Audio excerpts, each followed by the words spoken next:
Queremos conocerlos y contar su historia, historias que inspiren también en nuestro espacio de visión a la comunidad. En este preciso momento ya vamos a darle la bienvenida al sociólogo Javier Gutiérrez. Con él hemos considerado dialogar un tema esencial. Recordemos que en días anteriores tuvimos la participación del director distrital de educación preguntándoles cuáles eran las medidas que se iban a tomar en torno de la seguridad en los planteles educativos.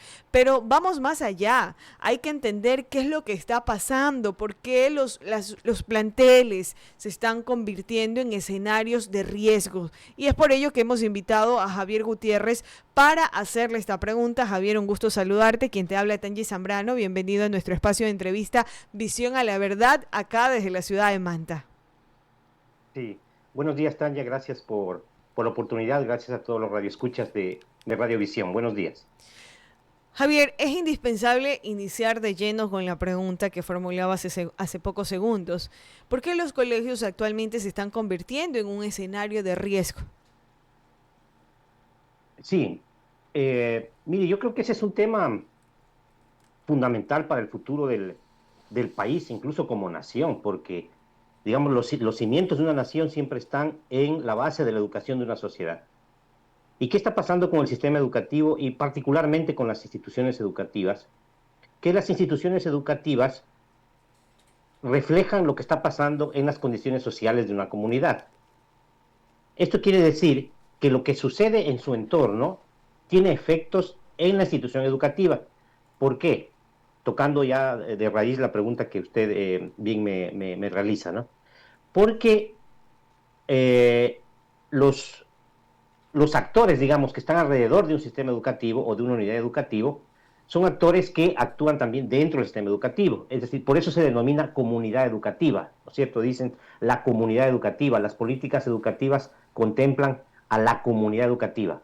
La comunidad educativa está conformada no solo por los alumnos, no solo por los profesores, está conformada por los padres de familia, por quienes habitan en el entorno, ¿no es cierto?, de una escuela, de una unidad educativa, por quienes realizan actividades económicas alrededor de una escuela. Por eso fíjese que hay una norma que establece, por ejemplo, que expendio de licores o centros de diversión no pueden estar a cierta distancia de los centros educativos, de las universidades, etcétera. ¿Por qué? Porque todo esto tiene efecto al interior de una unidad educativa. Ahora bien, ¿dónde están ubicadas las escuelas que hoy por hoy, ¿no es cierto?, tienen mayor riesgo de ser afectadas por la violencia, el microtráfico? Son justamente las unidades educativas que están ubicadas, por ejemplo, en el caso de Guayaquil, en el noroeste de Guayaquil, en Durán, en las ciudades, especialmente del litoral ecuatoriano. Ninguna escuela del país se salva de este riesgo, por supuesto, pero las que mayor riesgo tienen son las que en este momento están en las ciudades, en nuestras ciudades, más afectadas por la situación de violencia, criminalidad y narcotráfico y microtráfico, ¿no es cierto? Particularmente aquellas que están en territorios vulnerables, donde la presencia de los grupos, de los denominados GDOs, tiene mayor presencia. Entonces, eso en resumen, ¿no? O sea, lo que está sucediendo en las instituciones educativas afectadas por la violencia, por el microtráfico, por la extorsión, es el reflejo de lo que sucede en su entorno. Toda unidad educativa, ¿cierto?, responde a lo que en su entorno acontece. Por lo tanto, las escuelas no se pueden, no podemos separar, ¿no es cierto?, lo que sucede en las escuelas con la realidad que vive su entorno. Ahora, Javier, eso del tema del entorno es bastante fuerte si lo ponemos en un contexto nacional. Yo podría decirte que en cierta parte, que quizás también hay excepciones, quizás también hay excepciones, porque conozco muchos chicos que están en zonas rurales que vienen de esa doctrina familiar del trabajo, del respeto y que su educación es totalmente diferente y que estudian en unidades educativas que tienen una publicidad negativa. Ahora, más allá de todo, este tema de este fenómeno o esta situación que estamos viviendo a nivel social responde a una tendencia que ya venía creciendo en los últimos años o es algo nuevo. Sí, cómo no. Lo primero, efectivamente, es reconocer que el análisis que se realiza en torno a la situación de las escuelas es un análisis global en torno a las causas, ¿no es cierto?, de los problemas que están enfrentando las escuelas.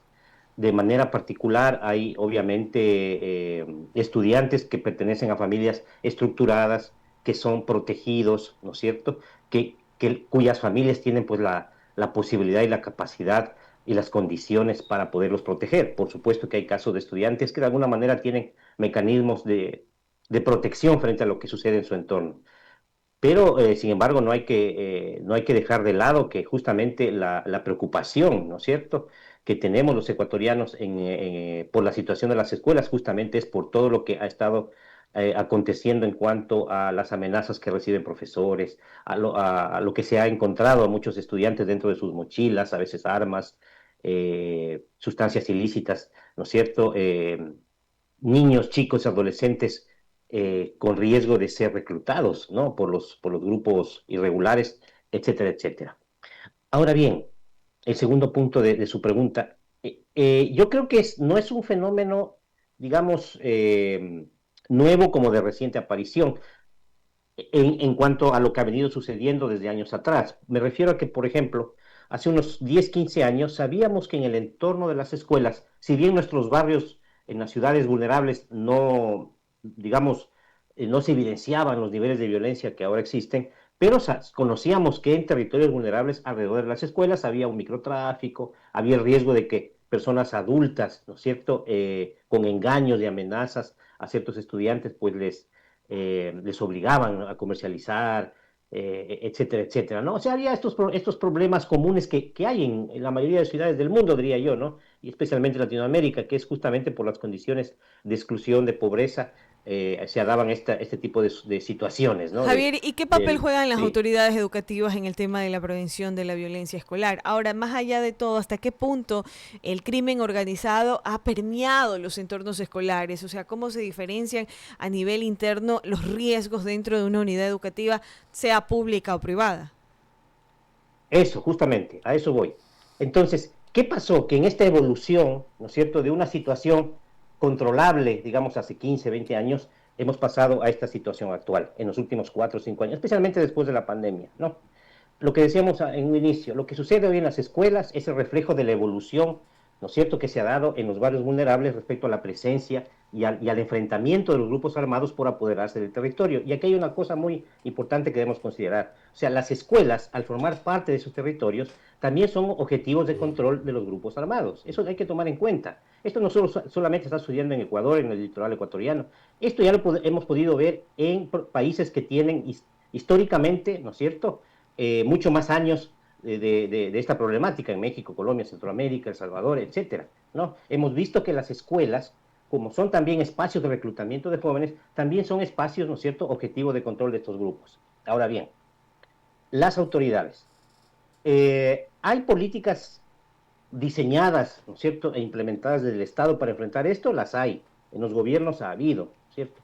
Yo lo que creo es que estas políticas, escuelas seguras, se llamó en el gobierno anterior, ahora me parece que son escuelas seguras y protectoras, en fin, hay varias iniciativas que desde el gobierno se han implementado. Yo lo que creo es que, primero, que son de poco alcance, es decir, poca cobertura, ¿no es cierto? El problema es mucho mayor. Segundo, yo creo que hace falta una mayor articulación entre estas iniciativas del gobierno con las organizaciones, instituciones, actores institucionales, actores sociales que estamos interviniendo en los diferentes territorios afectados por la violencia. Es decir, hay una desconexión, diría yo, entre lo que el Estado propone y entre lo que organizaciones, padres de familia, etcétera, hacemos todos los días en estos territorios. O sea, tenemos programas sociales, organizaciones como la nuestra, como Misión Alianza, tenemos programas culturales, deportivos, programas con padres de familia, de liderazgo, de emprendimiento y así una serie de organizaciones, fundaciones que trabajamos en territorios. Las universidades tienen programas. Entonces, yo creo que hace falta un mayor encuentro y un mayor acuerdo para que estas iniciativas primero sean eh, eh, más coordinadas, ¿no es cierto?, que tengan mayor efectividad. Segundo, tengan mayor cobertura. Necesitamos un pacto social por la educación para que esta demanda de mayor cobertura de estos programas del gobierno, ¿no es cierto?, cuenten con más apoyo de organismos internacionales, con más apoyo de actores privados en Ecuador. El sector privado puede convertirse en un actor aliado de primer nivel para enfrentar esta situación. Entonces yo creo que hace falta eso, hace falta eso. Hay política estatal para enfrentar la inseguridad en las escuelas, pero yo creo que hay descoordinación, hay todavía, ¿no es cierto?, una distancia entre lo que muchos actores hacemos en territorio para proteger a los niños y lo que la política pública, el esfuerzo de la política pública, porque es un esfuerzo, hay recursos técnicos, en fin, ¿no?, que el Estado invierte, pero necesitamos generar mesas de trabajo a nivel territorial en las ciudades de Manabí, en las ciudades de Guaya, en las ciudades de las provincias del país. Necesitamos tener mesas de trabajo para proteger a nuestros niños, a nuestras escuelas. Y yo creo que eso hace falta. Javier, y ahora, ¿qué efectos tiene para un niño o para un adolescente estudiar en un entorno marcado por miedo, por inseguridad? Sí, eso es muy importante y eso es lo que justamente hemos estado observando, ¿no? Y evidenciando yo diría estos 2 últimos años en los cuales se ha intensificado la presencia de actos violentos y la presencia, ¿no?, de actores ilegales alrededor de las escuelas. Mire, lo primero que hay, obviamente, es el temor, ¿no? Hay temor,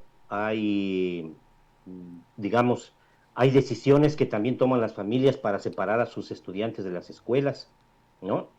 Hay también desplazamiento. Conocemos de muchos casos en los cuales las familias han decidido, primero, que sus hijos no asistan a esas escuelas que han sido, pues, objeto, ¿no?, de violencia, de extorsión, de una amenaza, de una bomba, donde profesores han sido amenazados o donde han secuestrado a un estudiante. Lo que han decidido es, primero, retirar a sus hijos de esas unidades educativas. Hay también casos de familias que están desplazándose a otras zonas de las mismas ciudades o de ciudades, ¿no es cierto?, fuera de su provincia. Entonces, hay dos efectos ahí. El temor, por un lado. El temor hace que las familias tomen decisiones para alejar a sus niños de las escuelas que han sido afectadas por violencia. Muchas familias no solamente alejan a sus niños, sino que deciden desplazarse hacia otra provincia, hacia otra ciudad, ¿cierto?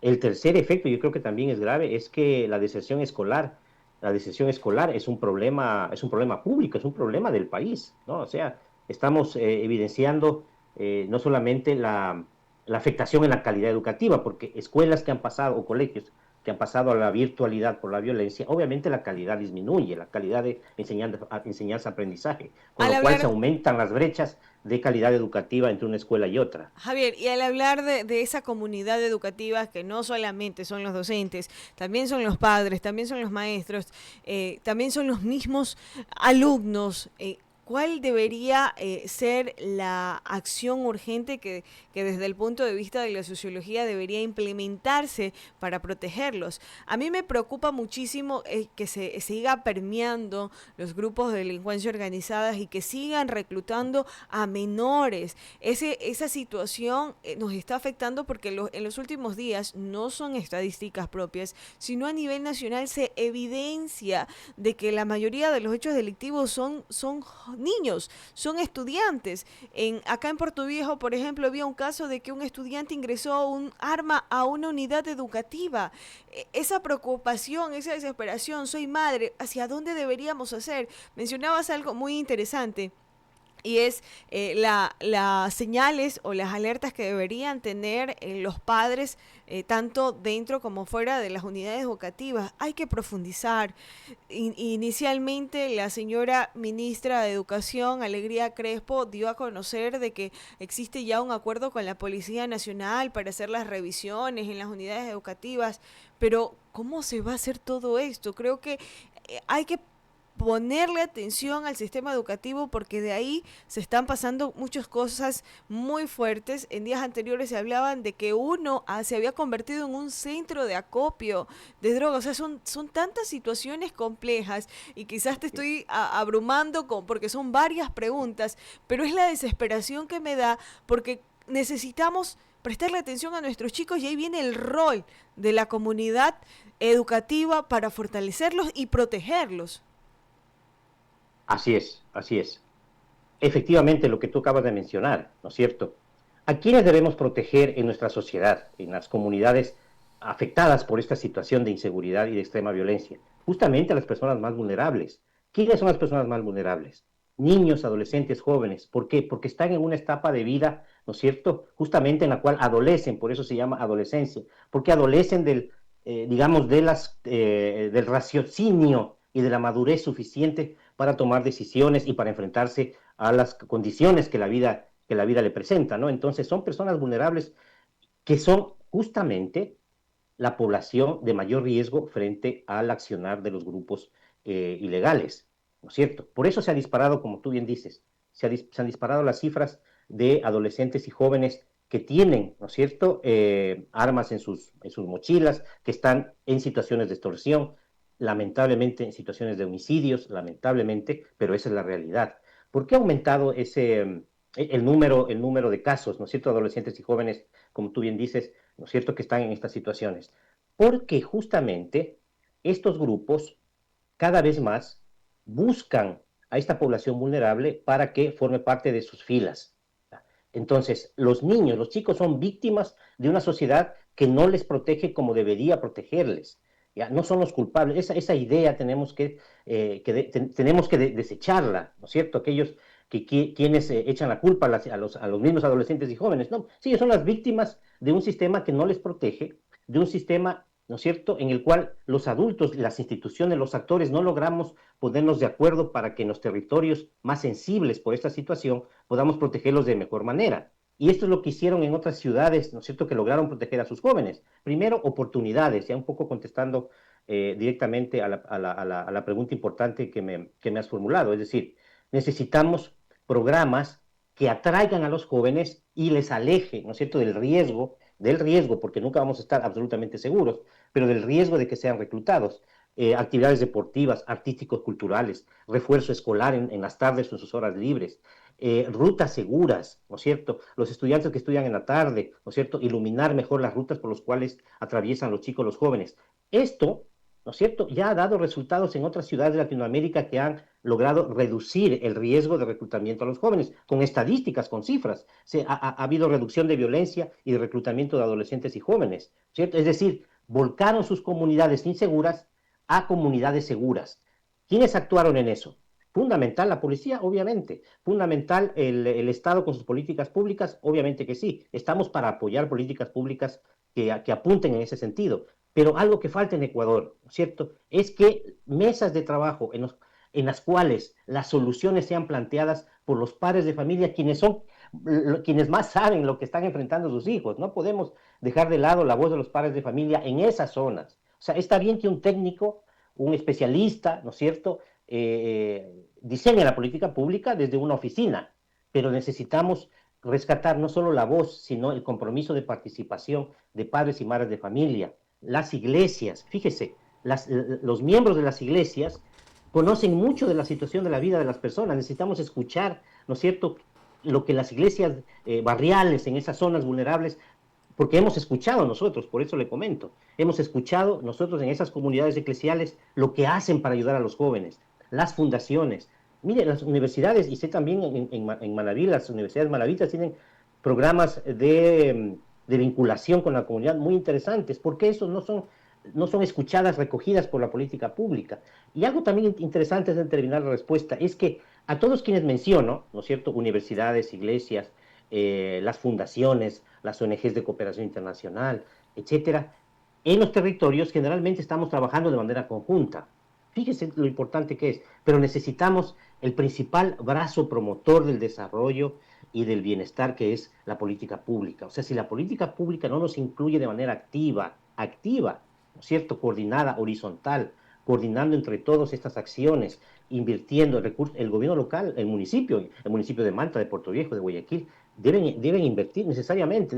Lamentablemente hay que priorizar, hay que dejar de lado cosas a veces que estaban en la planificación de un alcalde, pero por la necesidad tenemos que iluminar mejor estos barrios, tenemos que tener canchas deportivas de mejor calidad, protegidas, rutas seguras. Vea, por ejemplo, lo que pasó en Iztapalapa años atrás. Ellos crearon estas famosas utopías, que son espacios seguros, ¿no es cierto?, creados a lo largo digamos, en varios sectores de las zonas más violentas y vulnerables, pero de primera calidad, con con una infraestructura impresionante, una iluminación impresionante, una participación comunitaria con el municipio impresionante. Y vea cómo Iztapalapa redujo la violencia en niveles impresionantes, lo redujo en pocos años. Entonces, los ejemplos están, pero necesitamos, obviamente, invertir, necesitamos recursos, el gobierno nacional y el gobierno local deben priorizar, ¿no es cierto?, en ese sentido.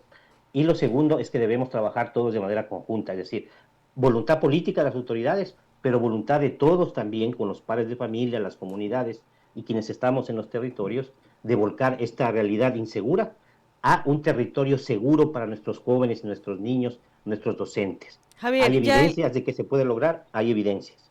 Javier, ya para terminar, porque ha sido muy interesante, pero entenderás que a veces el tiempo apremia.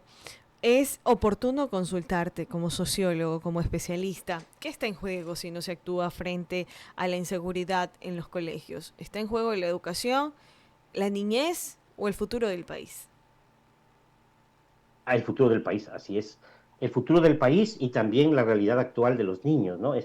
Mira, lo que está en riesgo, Tanya, es que el riesgo es que muchos jóvenes y adolescentes, sin, digamos, sin un proyecto de vida en un entorno sano, ¿no? Que nosotros lo tuvimos, ¿no es cierto? Como ustedes como periodistas, en nuestro caso como profesionales también del área social, ingenieros, en fin, todos quienes estamos dedicados a algo en la vida, digámoslo así, tuvimos una oportunidad de diseñar un proyecto de vida. Esos chicos, esos jóvenes, cuyo entorno diario, con un entorno completamente abarrotado por la violencia, afectado por las extorsiones, en el desempleo con sus padres, en fin. ¿Qué plan de vida, qué proyecto de vida puede tener un adolescente y un joven en ese sentido? O sea, socialmente, ¿qué podemos esperar? Lo que podemos esperar es que esos jóvenes, ¿no es cierto?, como única opción que tienen, y además obligados, en la gran mayoría de sus casos, obligados a formar parte de estas actividades ilícitas, es que en un corto tiempo tengamos, ¿no es cierto?, barrios totalmente tomados por estos grupos, apoderados por estos grupos, ¿no es cierto?, con decisiones que van en contra de la convivencia y de la paz, ¿cierto? Con un incremento de violencia, con un incremento de homicidios. Eso es lo que lamentablemente vamos a tener que ver si no tomamos medidas como las que les he mencionado en este momento, lamentablemente. El futuro del país está en riesgo porque el sistema educativo en su gran mayoría está, ¿no es cierto?, enfrentando esta situación de violencia e inseguridad, pero no solamente el futuro, es el presente de estos chicos que no tienen un proyecto de vida, que no tienen la oportunidad de diseñar un proyecto de vida y que su única alternativa, ¿no es cierto?, porque eso es lo que tienen por delante, no tienen más, ¿no es cierto? Tienen por delante el microtráfico, digamos, esa presencia de estos grupos armados sobornándoles para que puedan, amenazándoles también para que pasen a pertenecer a estos grupos, y no tienen otra opción. Pero sí podemos hacer, ¿no es cierto?, lo que otras ciudades hicieron y que demuestran que tienen resultados para salvar justamente el futuro, el presente y el futuro de estos adolescentes y jóvenes. Las decisiones están en nuestras manos, por supuesto que sí. Quiero agradecerte por este espacio. Muchísimas gracias, Javier, por aceptar este diálogo. Vamos a seguir invitándote para profundizar estos temas que son tan relevantes y que también nos ponen en alerta a quienes somos padres y necesitamos prestarle atención a nuestros niños.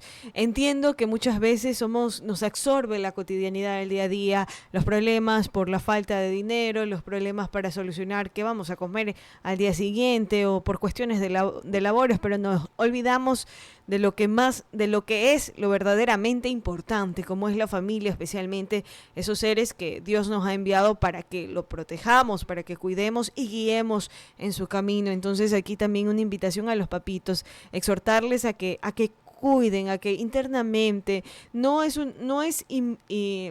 hacerle una invasión al espacio de los chicos, pero creo que hay que retornar a cómo nos criaron nuestros padres. Yo recuerdo de que mi mamá diariamente me ayudaba a preparar mi mochila, y en esa preparación de mi mochila, de que no se me quede ningún cuaderno, ahora entiendo de que ella también revisaba de que las cosas estuvieran bien, y le agradezco profundamente, y creo que son hábitos que lamentablemente se han perdido, pero que debemos retomarlos en nuestros espacios. Hay que ayudar ayudarle a nuestros niños, escuchen, hay que ayudarles a nuestros niños a prepararles las mochilas. Hay que estar atento con las cosas que ellos hacen. Yo recuerdo perfectamente esto y agradezco también a mis docentes. Otra de las particularidades es que se limitaron mucho. Ahora nosotros los padres, si nuestros niños nos dicen algo, vamos y vamos de una manera casi que agresiva a cuestionar el accionar del docente sin preguntar por qué se le llamó la atención, por qué se le corrigió, qué hizo mi hijo para que usted le cuestionara, porque ellos están ahí también como parte de guía en el crecimiento y desarrollo de nuestros niños. Entonces, aquí es una exhortación a ustedes, papitos, porque siempre a nivel social, creo, y usted me puede corregir como experto, hay que mirar al núcleo de la sociedad que es la familia, y ahí estamos nosotros como los padres. Necesitamos proteger a la familia y la familia proteger a nuestros hijos y cuidarlos, así es. Muchísimas gracias, Javier, te agradezco enormemente. Gracias a ti, a Radio Visión, por la oportunidad, con mucho gusto. Son las 7 de la mañana con 59 minutos. Vamos a una brevísima pausa y ya ingresamos rápidamente con nuestra jornada de visión a la comunidad. Inicio de espacio publicitario. Casa Rosada, un auténtico tesoro en el corazón de Manta. Desde 1918. Una experiencia gastronómica que no podrás olvidar. 4 niveles, 4 mundos. Ven y descubre el Café Toquilla con los más ricos desayunos, postres y platos típicos con sazón criolla. Realiza tus reuniones corporativas en nuestras salas de negocios VIP de El Puerto, con servicios de primera para tus eventos. Sorpréndete en nuestro restaurante gourmet principal, La Casona, con decoración europea y los mejores platos internacionales de temporada. Sin lugar a dudas, algo muy diferente y exclusivo. Relájate en un ambiente moderno con la mejor vista a la bahía de Manta. En la terraza Rooftop, con una carta de parrilladas, mariscos y deliciosos cócteles. Visítanos en la calle 11 y avenida 1, frente al Parque de la Madre. Casa Rosada, el sabor de nuestra historia. En Cedil sabemos que la seguridad significa más que solo vigilancia. Con una combinación única de tecnología de vanguardia, ofrecemos un servicio de protección incomparable. Nuestro equipo, altamente capacitado, está comprometido con la excelencia. Nos adherimos estrictamente a las leyes y normativas internacionales, garantizando un entorno seguro. Descubre la diferencia que Cedil puede hacer en tu vida. Visítanos en el kilómetro 5,5 vía Manta Rocafuerte frente a Cementerios Parques del Recuerdo o llámanos al 099-818-6129. Tu seguridad, nuestra pasión. Fin de espacio publicitario. Radiovisión 650M. Sintoniza tu dial. Seguimos con toda la información en Cómo Amaneció Manabí.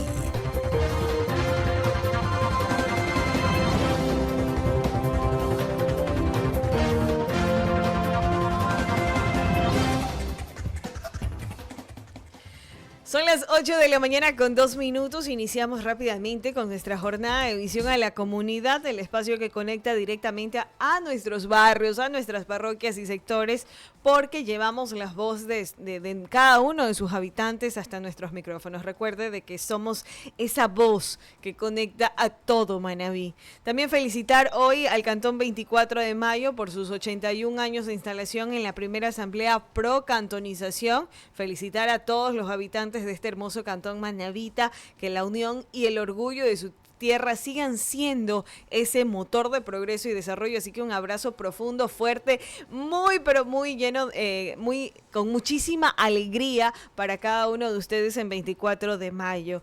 Y a esta hora ya nuestro compañero Ignacio Anchundia se encuentra en exteriores para darnos a conocer lo que está sucediendo en la ciudadela La Pradera, específicamente en el barrio 9 de Mayo.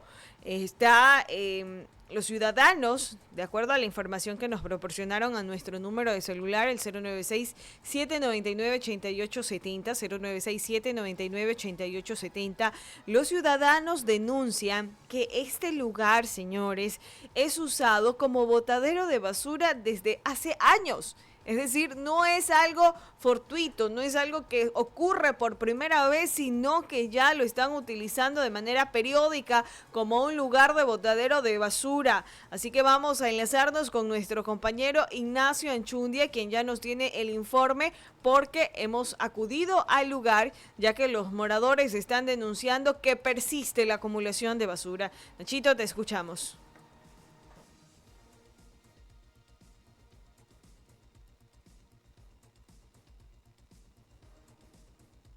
Gracias a quienes están conectados y enlazados a través de Radio Visión Manabí 650 AM. Nos encontramos en esta ocasión en la vía que conecta con el barrio 9 de Mayo con la ciudadela La Pradera. Vamos a enfocar justamente la vía que conecta o lleva hacia La Pradera. Mire, allá al fondo es La Pradera y del otro lado es el barrio 9 de Mayo, pero también lleva hasta el Egolé, el barrio Divino Niño, el sector Altagracia, el Palmar. Un sinnúmero de barrios se conecta a través de esta vía que es muy importante. ¿Cuál es la situación en el punto donde estamos? Esto es Visión a la Comunidad y estamos en diferentes puntos de la ciudad de Manta, dando a conocer justamente diferentes situaciones en cuanto a denuncias de los ciudadanos. Como les menciono, estamos en este lugar ya que, vamos a ver si podemos cruzar la calle, ahí sí, efectivamente, miren, estamos en este lugar ya que por muchos años, por muchas administraciones, este lugar al costado de la vía se ha convertido en un completo botadero de basura. Personas, malos ciudadanos, llegan hasta este punto a arrojar basura. Incluso se han hecho un sinnúmero de cosas para tratar de evitar aquello. Uno de ellos es hacer estos tipos de zanja para que los vehículos no puedan ingresar, no puedan estacionarse e ir a dejar la basura. Otro es, vamos a hacer un pequeño zoom, mire, los jerseys, mire, ahí se logra observar jerseys para evitar lo mismo, que los vehículos se estacionen